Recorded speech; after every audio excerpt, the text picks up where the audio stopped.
বালি তোলার pump set জব্দ পাথারকান্দির কলকলি ঘাটে। অবৈধভাবে লঙ্গাই নদী থেকে বালু তোলার কাজে ব্যবহার করে লুকিয়ে রাখা দুটি পাম্প সেট সহ আনুষঙ্গিক সামগ্রী জব্দ করল বন বিভাগ।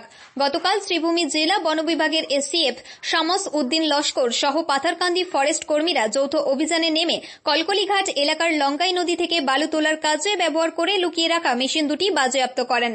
তবে এতে কোনো ধরপাকড়ের খবর পাওয়া যায়নি এবং কোনো মালিকও বের হয়নি। পরে অবৈধ বালু তোলার পাম্প সেটটি উদ্ধার করে পাথারকান্দি ফরেস্ট রেঞ্জ কার্যালয়ে নিয়ে আসা হয়।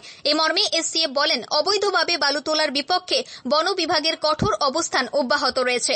সরকারি রাজস্বযুক্ত মহালে কোনো অবৈধ কারবারি মাথাচাড়া দেবার চেষ্টা করলে বন বিভাগ তাদের বিরুদ্ধে কড়া দাবাই প্রয়োগে কোনো আপোষ করবে না। জয়রাজ সিনহার রিপোর্ট, নিউজ অবিকল। অ্যাকচুয়ালি মহাল বললেও এটা মহালটা এখন রেগুলারাইজ না।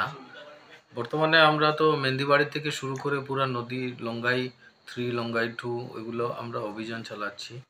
এর মধ্যে আমি 2 দিন আগে আরও 3টা মেশিন ওখান থেকে ওই লঙ্গাই থেকেই বাজেয়াপ্ত করেছি। আজকে সকালবেলা ওই সেম অভিযান চালিয়ে বিকাল অনুমানে 3:30টার সময় এই কলকলিঘাট এরিয়াতে আরও 2টা মেশিন লুকিয়ে রাখা অবস্থায় পাই। ওখান থেকে ওই 2টা মেশিন আমি জেসিপি দিয়ে রিকভারি করে নিয়ে আসি। কোনো লোক এখন পর্যন্ত বের হয়নি, ওই মেশিনেরও কোনো কেউ ক্লেম করেনি, যার জন্য এটা আনক্লেম হিসাবে আমি অফিসে সিজ করে রেখেছি, আনক্লেম হিসাবে। ওটা যতদিন পর্যন্ত আমরা অভিযানটা চালিয়ে যাব, যতদিন পর্যন্ত অবৈধ বন্ধ না হবে ততদিন পর্যন্ত আমরা চালিয়ে যাব।